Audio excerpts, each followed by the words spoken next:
Ini Nabi Ibrahim menawarkan kepada anaknya bukan ingin diberikan hadiah, bukan diajak melancong, ingin disembelih. Mana boleh orang akan menyerahkan dirinya untuk dibunuh oleh orang lain. Nah, nyawa kamu, kehormatan kamu, harta kamu haram untuk dinodai. Tapi oleh karena Nabi Ismail tahu dan Nabi Ibrahim tahu kalau perintahnya melalui mimpi datang daripada Allah Subhanahu wa ta'ala, apa yang difahami oleh akal tentang masalah pembunuhan atau penyembelihan, kalau hal itu datang daripada Allah Subhanahu wa ta'ala, maka dia lebih tahu. Nabi Ismail mengatakan, tunaikan apa yang Allah perintahkan kepada kamu, walaupun dengan mengorbankan nyawanya tidak lebih berharga daripada melaksanakan perintahnya Allah. Nyawanya dan kehormatannya tidak lebih berharga berbandingkan menghormati perintahnya Allah dan mentaati akan perintahnya Allah. Apa ada kehormatan pada seseorang kalau tidak hormat kepada Allah dan juga tidak taat kepada Allah? Walaupun satu dunia ini menghormati dan menyanjung kepada orang yang dia tidak taat dan tidak menghormati Allah, hina di hadapan Allah walaupun semua orang menyanjungnya. Sebaliknya, kalau ada orang yang terhina di mata semua manusia, kalau dia orang yang hormat kepada Allah dan taat kepada Allah, dia mulia di sisi Allah Subhanahu wa ta'ala. Ukuran penghormatan bukan penilaian orang kepada orang dihormati, tapi penilaian kedudukan orang itu di sisi Allah Subhanahu wa ta'ala. Hakadha Nabi Ismail juga mengatakan kepada ayahnya, tunaikan apa itu? Tunaikan apa yang Allah perintah kepada engkau. Perintahnya Allah dihormati. Ini yang menyebabkan kekalnya zikra, peringatan yang ada di tanah suci Mekah daripada ibadah semuanya, mengingatkan tentang 3 orang yang hormat kepada Allah dan juga taat kepada Allah, dikekalkan sampai hari ini. Alhamdulillah الذي أرسل رسوله بالهدى ودين الحق ليظهره على الدين كله اللهم صل وسلم على سيدنا محمد وعلى آله وصحبه ومن سار على دربه وعلينا معهم وفيهم برحمتك يا أرحم الراحمين. أما بعد. Hadirin dan hadirat yang dirahmati oleh Allah, agama Islam ini mengambil berat tentang penghormatan dan juga ketaatan kepada Allah serta Rasul-Nya, serta dikaitkan daripada penghormatan kepada Allah dan juga ketaatan kepada Allah dan Rasul-Nya dengan perintah-perintah Allah Subhanahu wa ta'ala kepada manusia untuk saling menghormati dan saling mentaati satu dengan yang lain. Walaupun terjadinya hormat kepada orang lain dan taat kepada orang lain, hakikatnya adalah hormat itu didasari hormat kita kepada Allah dan ketaatan kita kepada Allah Subhanahu wa ta'ala. Di dalam Al-Quranul Karim, Allah Subhanahu wa ta'ala perintahkan kita hormat kepada orang tua, karena Allah yang suruh kita hormat kepada orang tua. Maka kita menghormati perintah Allah kepada kita untuk hormat kepada orang tua, maka kita menghormati orang tua kita. Kita diperintahkan oleh Allah Subhanahu wa ta'ala untuk taat kepada orang tua. Disebabkan oleh kerana maka kita mentaati orang tua karena Allah juga yang suruh kita untuk mentaati orang tua kita. Sehingga penghormatan dan ketaatan kita kepada orang tua, kepada guru, kepada orang-orang yang ada hak kepada kita untuk dihormati dan ditaati, dasarnya adalah hormat kita kepada Allah Subhanahu wa ta'ala dan taatnya kita kepada Allah Subhanahu wa ta'ala. Dengan dasar hormat dan taat inilah agama terbangun. Kalau tidak dijaga penghormatan sesama kita dan ketaatan kepada pihak-pihak yang kita diperintahkan oleh Allah untuk taat, maka hancurlah agama dan jatuhlah nilai-nilai agama daripada orang tersebut. Oleh sebab itu, hubungan antara manusia ini dasarnya adalah hormat, dan itu adalah yang digariskan oleh Allah Subhanahu wa ta'ala di dalam Al-Quranul Karim, untuk kita saling menghormati dan tidak menjatuhkan orang lain, tidak merendahkan orang lain, tidak menghina orang lain, tidak memanggil orang lain dengan panggilan yang tidak hormat. Allah Subhanahu wa ta'ala berfirman dalam Al-Quranul Karim, la yaskhar qaumun ala qaumin asa an yakunu khairan minhum. Wahai orang-orang beriman, janganlah ada di antara kamu yang menghina orang lain. Mungkin orang golongan yang kamu hina dia lebih baik daripada kamu. Wahai sekalian perempuan, janganlah kamu merendahkan perempuan-perempuan yang lain. Mungkin perempuan yang kamu rendahkan dia lebih mulia daripada kamu, yakni yang merendahkan. Dilarang oleh Allah Subhanahu wa taala saling merendahkan dan diperintahkan untuk saling menghormati. Lalu diingatkan oleh Allah Subhanahu wa taala, wala talmizu anfusakum. Kamu jangan menikam diri kamu. Mana ada orang menikam dirinya, orang menikam orang lain. Janganlah kamu perli diri kamu. Wala talmizu anfusakum. Talmizu yakni merendahkan orang lain hatta dengan isyarat, hatta dengan matanya. Kadang-kadang orang menghina orang lain dengan isyarat mata atau dengan gerakan. Itu wala talmizu anfusakum. Dilarang oleh Allah untuk merendahkan orang lain hatta dengan isyarat. Tapi menariknya pada ayat ini, Allah ketika melarang kita merendahkan orang lain dengan isyarat, katanya janganlah kamu merendahkan diri kamu hatta dengan isyarat. Merendahkan diri kamu, padahal yang direndahkan adalah orang lain. Karena orang yang merendahkan orang lain dengan isyarat matanya atau tangannya, hakikatnya dia telah menghina dan merendahkan dirinya sendiri. Oleh sebab itu dikatakan jangan kamu hina dirimu sendiri, padahal yang dimaksudkan adalah orang lain. Demikian karena hubungan sesama orang-orang beriman seperti satu jasad. Merendahkan orang lain seakan-akan dia merendahkan dirinya sendiri. Wala tanabazu bil alqab. Dan janganlah kamu menggelari orang lain dengan gelaran yang tidak elok, yang tidak baik. Dahulu orang-orang yang beriman kepada baginda Rasulullah di masa mereka hidup di zaman jahiliyah mempunyai nama-nama yang kurang elok, gelaran-gelaran yang tidak baik. Ketika mereka masuk Islam dipanggil dengan gelaran yang masa jahiliyah dahulu menjadi gelaran kepada mereka, dan mereka tidak suka dengan gelaran tersebut. Maka ketika gelaran itu diungkit balik dan dipanggil sahabat dengan gelaran-gelaran zaman jahiliyah yang dia tidak suka, turun firman Allah Subhanahu wa taala, wala tanabazu bil alqab. Janganlah kamu memanggil orang lain dengan gelaran yang mereka tidak suka. Ini adalah dasar perhubungan sesama manusia adalah dengan ihtiram, dengan memastikan dasar ihtiram itu sendiri, penghormatan itu sendiri.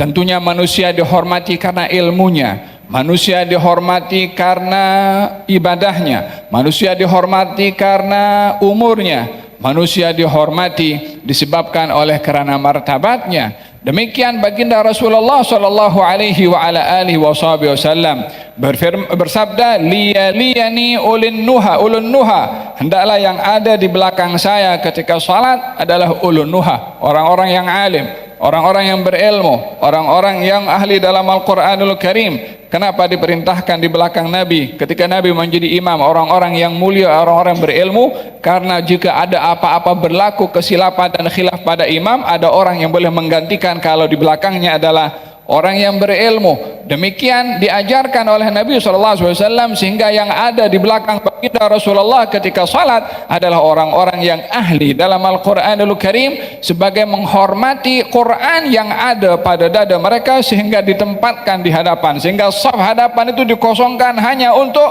orang-orang yang layak untuk berada di saf tersebut, karena penghormatan yang ada kepada orang yang memiliki kelebihan dari Allah, yaitu Al-Quran, yang dikedepankan khususnya ketika berada di dalam salat.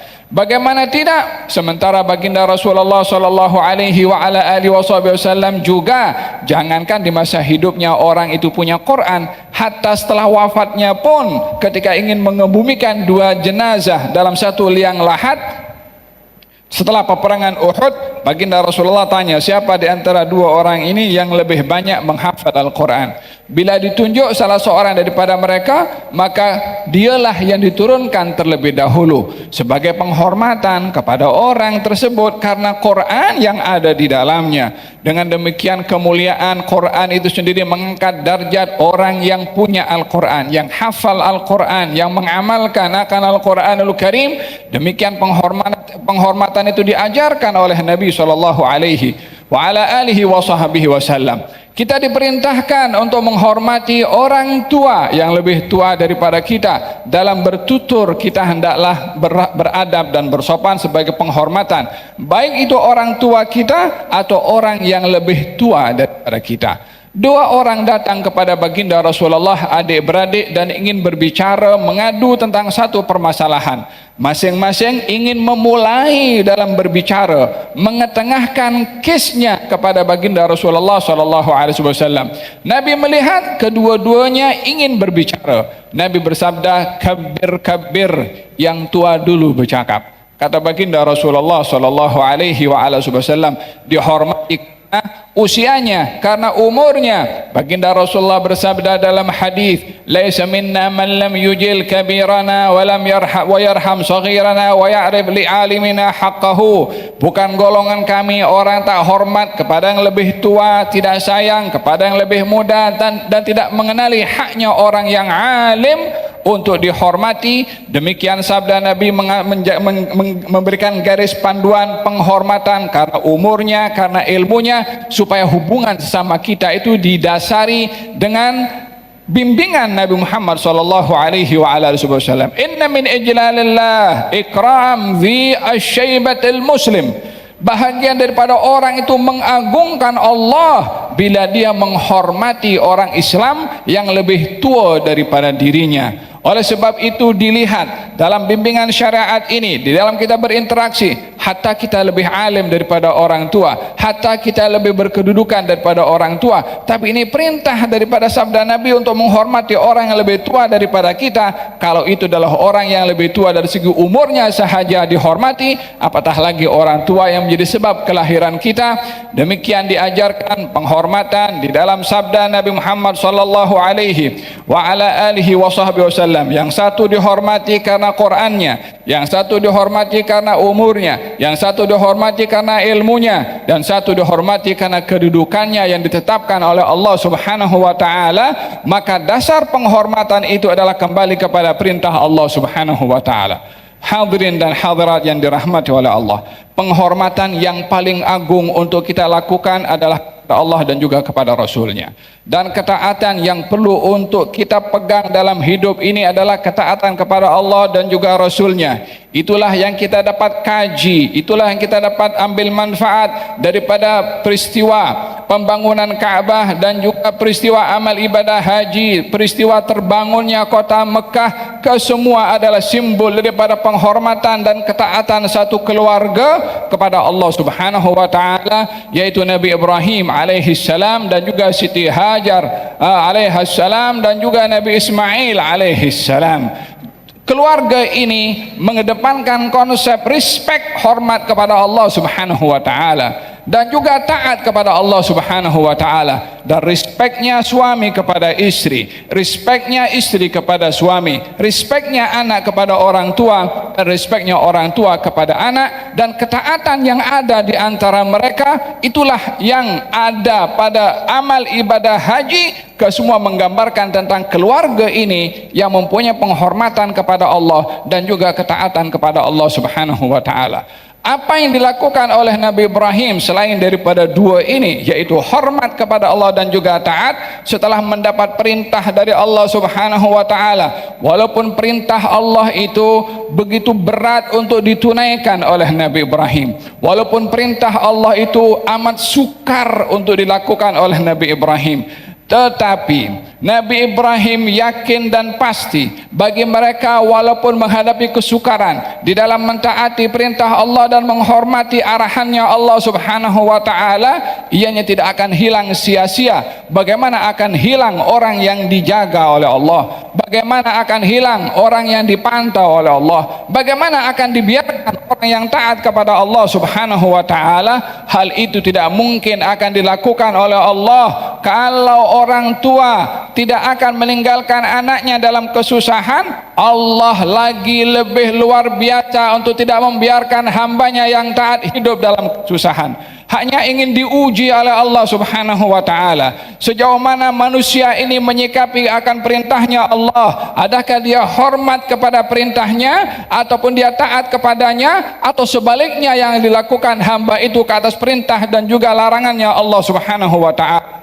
Apa yang menyebabkan sampai hari ini Nabi Ibrahim diingati, Siti Hajar diingati, Nabi Ismail diingati? Bukankah orang ketika pergi ke Mekah mengingatkan tentang 3 orang ini yang menjadi sebab terbenanya kota Mekah yang makmur, yang kita dengarkan qasidahnya sebentar tadi, yang diungkapkan oleh Nabi sallallahu alaihi wasallam, wallahi ya Makkah innaki la ahabbil biladi ilayya ilallahi wa ilayya walaula anna qaumaki akhrajuni ma kharajtu minki. Ketika keluar daripada Mekah saat ingin berhijrah, menoleh ke belakang menghadap kota Mekah, katanya, wallahi ya Mekah, demi Allah wahai Mekah, sesungguhnya engkau adalah negeri yang dicintai oleh Allah dan aku pun cinta kepada engkau. Kalau bukan oleh karena kaum engkau yang ada di dalam menghalau aku keluar, aku tak akan keluar daripada engkau. Berbicara kepada siapa? Berbicara kepada, adakah berbicara kepada makhluk yang boleh menjawab? Adakah berbicara kepada makhluk yang boleh merespon?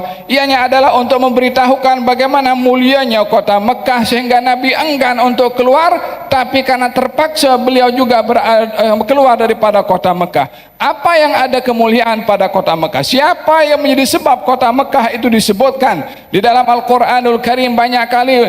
La uqsimu bihadzal balad wa anta hillum bihadzal balad inna awwala baitin wudi'a lin-nasi alladzi bi Bakkah mubarakan.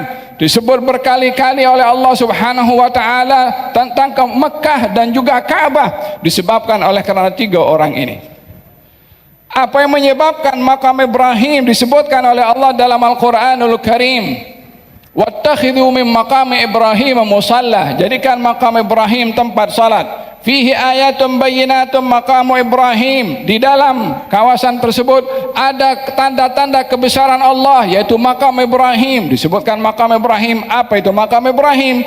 Batu dipijak oleh Nabi Ibrahim, kekal namanya hingga hari ini, walaupun sudah lebih daripada 3000 tahun daripada wafatnya Nabi Ibrahim alaihi wa ala nabiyina afdhalus salatu wassalam. Orang pergi ke melaksanakan tawaf dan juga sa'i antara Safa dengan Marwah. Apa yang bermain dalam fikiran seorang ketika tawaf antara Safa dengan Marwah kalau bukan mengingat tentang seorang perempuan yang hormat kepada Allah dan juga taat kepada Allah Subhanahu wa taala? Perbuatannya dikekalkan oleh Allah hingga hari ini, walaupun juga lebih daripada 3000 tahun tidak naik ke bukit Safa dan lalu ke bukit Marwah illa mengingati tentang seorang perempuan bernama Hajar yang taat kepada Allah ketika ditinggalkan oleh suaminya di tempat yang tak ada sumber kehidupan. Apa yang menyebabkan Siti Hajar untuk berada di tanah yang gersang, tak ada apa-apa sumber kehidupan, la tumbuh-tumbuhan wala air, sekeliling gunung ganang, dan di musim yang begitu panas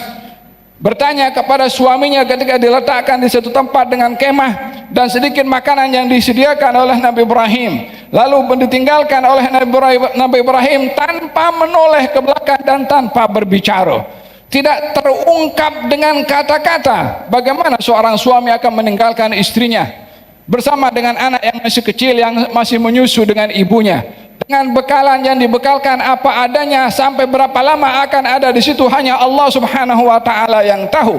Bagaimana ada seorang yang sebagai seorang lelaki yang seharusnya melindungi keluarga, istri dan juga anaknya, diperintahkan untuk meninggalkan orang yang patut dilindungi, orang yang patut dijaga di tempat yang tak ada sumber kehidupan.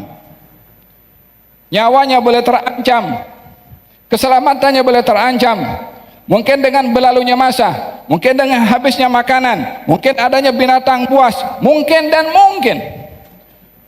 Yang menjadi satu cabaran yang berat bagi seorang suami, tapi yang perintah adalah Allah. Beliau yakin bahwasanya penjagaannya kepada istri dan anaknya tidak lebih hebat daripada penjagaan Allah terhadap hambanya. Siapa manusia dan makhluk yang ada di atas muka bumi ini kalau bukan yang maha menciptakan, mengadakan? Nabi Ibrahim berkeyakinan apa yang diperintahkan oleh Allah kepadanya walaupun berat, tetapi ia lebih yakin dan bahwasanya keluarganya lebih selamat di bawah jagaannya Allah, walaupun secara zahir kontang itu tanah gersang dan tak ada sumber kehidupan. Keyakinan ini yang perlu ada kepada seorang muslim dan mukmin ketika menyikapi arahan dan perintah dari Allah Subhanahu wa taala. Tercabar keinginan Nabi Ibrahim, tercabar emosi Nabi Ibrahim, tercabar perasaan Nabi Ibrahim dengan tidak sanggup menoleh ke belakang, khawatir bila mana menoleh akan terusik perasaannya. Maka ditanya oleh Siti Hajar tanpa menoleh Nabi Ibrahim ke belakang, "Ya Ibrahim, wahai suamiku, engkau tinggalkan aku di tempat ini yang tak ada sumber kehidupan. Engkau yang mahu aku berada di sini atau Allah yang suruh engkau?" Kata Nabi Ibrahim, "Bal ini adalah perintah dari Allah Subhanahu wa taala." Tanpa menoleh beliau. Kata Siti Hajar, "Idzan lan yudayyi'ana." Kalau begitu tidak mungkin dia akan membiarkan kita dalam keadaan kelaparan ataupun kesusahan.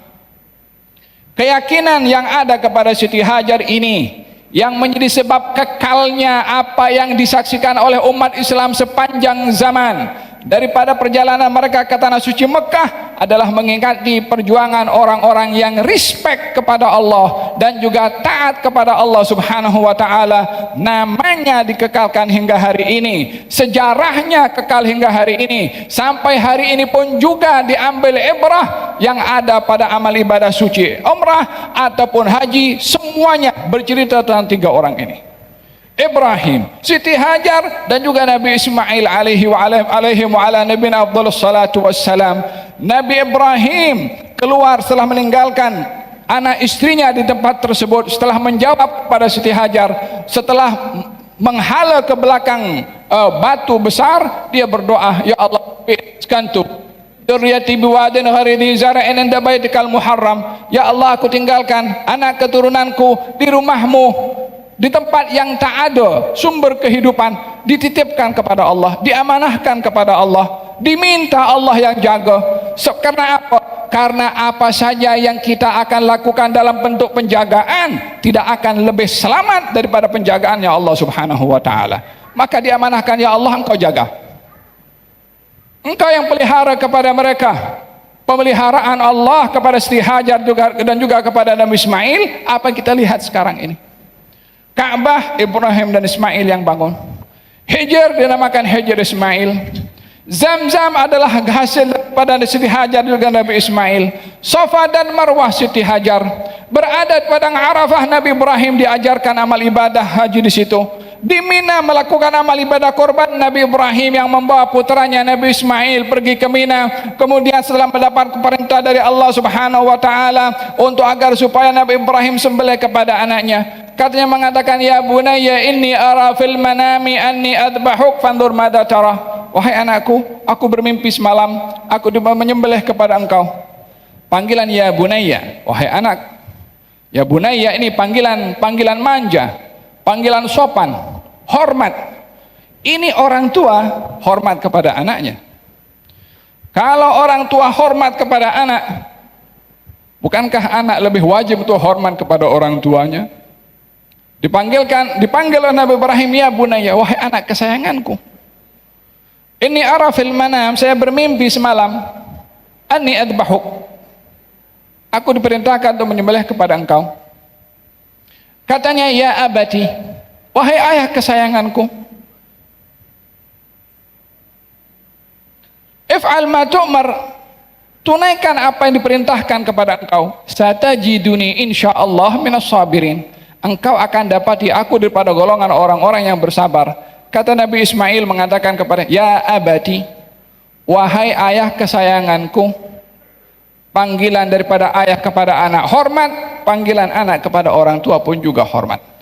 Ya, kita mahu penghormatan ini ada di tengah-tengah keluarga. Bila kita tidak terapkan konsep hormat di rumah, jangan harap hormat itu akan terjadi di luar. Bila kita ingin dihormati di luar, di dalam kita mesti melaksanakan penghormatan sesama kita. Wahakadha Nabi Ibrahim mengatakan kepada putranya. Ini Nabi Ibrahim menawarkan kepada anaknya bukan ingin diberikan hadiah, lah handphone, wala iPad, wala bukan diajak melancong, ingin disembelih. Secara hukum akal begini, macam mana nyawa saya nak diserahkan? Mana boleh orang akan menyerahkan dirinya untuk dibunuh oleh orang lain? Kalau tadi dikatakan nyawa kamu, kehormatan kamu, harta kamu haram untuk dinodai. Tapi oleh karena Nabi Ismail tahu dan Nabi Ibrahim tahu kalau perintahnya melalui mimpi datang daripada Allah Subhanahu wa taala, apa yang difahami oleh akal tentang masalah pembunuhan atau penyembelihan, kalau hal itu datang daripada Allah Subhanahu wa taala, maka dia lebih tahu. Nabi Ibrahim mengatakan, aku dapat wahyu. Nabi Ismail mengatakan, tunaikan apa yang Allah perintahkan kepada kamu, walaupun dengan mengorbankan nyawanya tidak lebih berharga daripada melaksanakan perintahnya Allah. Nyawanya dan kehormatannya tidak lebih berharga berbandingkan menghormati perintahnya Allah dan mentaati akan perintahnya Allah. Apa ada kehormatan pada seseorang kalau tidak hormat kepada Allah dan juga tidak taat kepada Allah? Walaupun satu dunia ini menghormati dan menyanjung kepada orang yang dia tidak taat dan tidak menghormati Allah, hina di hadapan Allah walaupun semua orang menyanjungnya.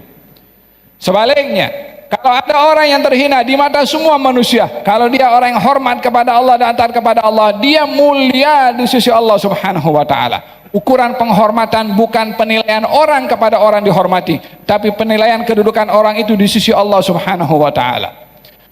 Wahakadha Nabi Ismail juga mengatakan kepada ayahnya, tunaikan apa yang Allah perintah kepada engkau, apa yang diperintah kepada engkau. Perintahnya Allah dihormati. Ini yang menyebabkan kekalnya zikra, peringatan yang ada di tanah suci Mekah daripada ibadah semuanya, mengingatkan tentang 3 orang yang hormat kepada Allah dan juga taat kepada Allah, dikekalkan sampai hari ini. Hadirin hadirat yang dirahmati oleh Allah, ambillah hikmah daripada datangnya 10 malam pertama daripada bulan Dzulhijjah untuk kita memegang dengan konsep hormat kepada perintah Allah dan juga taat kepada perintah Allah, untuk kita dimuliakan oleh Allah Subhanahu wa taala dan juga dipelihara oleh Allah seperti mana dipeliharanya Nabi Ibrahim, Ismail dan juga Siti Hajar oleh Allah. Karena hormat dan respect, karena respect dan juga taat, maka kita pun juga perlu untuk meneladani tentang hormat dan taat kepada Allah dan juga kepada Rasulnya. Itulah akan memberi manfaat kepada kita di dunia dan juga di akhirat. Kita berdoa mudah-mudahan datangnya awal pertama bulan Dzulhijjah, 10 malam pertama bulan Dzulhijjah, yang dikatakan di antara 1 tahun ini malam-malam yang terbaik adalah 10 malam Dzulhijjah, karena Allah bersumpah secara khusus. Menjadi perbezaan ulama mana lebih baik, 10 malam Ramadan ataupun 10 malam Dzulhijjah, maka dikatakan bahwasanya bahagian 10 malam Dzulhijjah karena digunakan oleh Allah Subhanahu wa taala sebagai sumpah, memiliki keistimewaan tersendiri yang tak ada pada yang lainnya, termasuk pada 10 malam terakhir pada bulan Ramadan. Walaupun bulan Ramadan memiliki keistimewaan tersendiri juga. Ambil peluang, ini malam pertama malam Dzulhijjah, akan melalui malam yang kedua, yang ketiga sampai kepada hari raya Idul Adha. Setiap malamnya ambillah peluang untuk diimarahkan dengan zikir, dengan tahmid, seperti mana diperintahkan oleh Nabi sallallahu alaihi wasallam, ma min ayyamin al-amalu salihu fihinna ahabbu ila Allah min hadhil ayyam. Tidak ada hari dan malam yang dimuliakan oleh Allah pada amal perbuatan saleh seperti mana orang beribadah amal saleh di malam-malam dan hari-hari 10 malam pertama bulan Dzulhijjah. Walal jihad fi sabilillah wa Rasulullah, jihad pun kata sahabat, kata Nabi, jihad pun juga kecuali orang keluar daripada rumahnya dengan hartanya dan juga dirinya dan tidak kembali, la dengan harta wala dengan diri, maknanya gugur syahid di jalan Allah Subhanahu wa taala. Dan perbanyaklah kamu di hari-hari ini dengan tasbih, tahmid, tahlil dan takbir. Kata baginda Rasulullah sallallahu alaihi wasallam, jadikanlah 10 malam pertama ini adalah lisan kita basah sentiasa dengan zikir kepada Allah, dan jadikan syiar kita atas perintah Allah dan Rasulnya untuk dihormati dan juga ditaati, untuk dikekalkan nama kita oleh Allah Subhanahu wa taala dengan rahmah dan juga dengan maghfirah. Moga-moga Allah Subhanahu wa taala berkati majelis kita hari ini. Mudah-mudahan 10 malam pertama Dzulhijjah ini memberikan pembaharuan hubungan kita dengan Allah Subhanahu wa taala. Mudah-mudahan Allah Subhanahu wa taala imarahkan waktu-waktu kita di 10 malam ini khususnya untuk kita makin dekat dengan Allah, makin rindu dengan Allah, makin seronok menyebut nama Allah, makin merasai indahnya menyebut nama Allah, makin indahnya bermunajat dengan Allah Subhanahu wa taala. Mudah-mudahan disampaikan oleh Allah ke hari Arafah dan juga disampaikan oleh Allah ke hari raya untuk mendapatkan pengampunan yang besar dari Allah Subhanahu wa taala daripada berpuasa hari Arafah, dosa tahun yang lalu dan tahun yang akan datang seperti mana disabdakan oleh Nabi sallallahu alaihi wa ala alihi wasallam. Mudah-mudahan para asatidz yang hadir bersama dengan kita menyampaikan nasihatnya diberikan ilmu bermanfaat, diberikan oleh Allah istiqamah, diberikan keikhlasan oleh Allah, dan mudah-mudahan diberikan oleh Allah hajatnya dan doanya dikabulkan oleh Allah Subhanahu wa taala. Para syibah yang hadir bersama dengan kita diberikan panjang umur, diberikan sehat wal afiat, dijadikan kita anak-anak muda menghormati orang-orang tua birahmatika arhamar rahimin, agar supaya kita kalau sudah tua nanti orang muda pun akan hormat kepada kita birahmatika arhamar rahimin. Allahumma jama'ana hadza jam'an marhuma wa tafarruqana tafarruqan ma'suma wa la taj'alna wala minna wala hawalaina syaqiyan wala mahruma. Ya Allah, jadikanlah kami orang-orang yang hormat kepada Engkau dan juga Rasul-Mu, yang taat kepada Engkau dan juga kepada Rasul-Mu birahmatika arhamar rahimin. Wa sallallahu alaihi wasallam Muhammadin wa ala alihi wasallam. Alhamdulillahi rabbil alamin. Rabbal alamin ya Rahman ya Rahim, salli Rabbi wa sallim ala khairil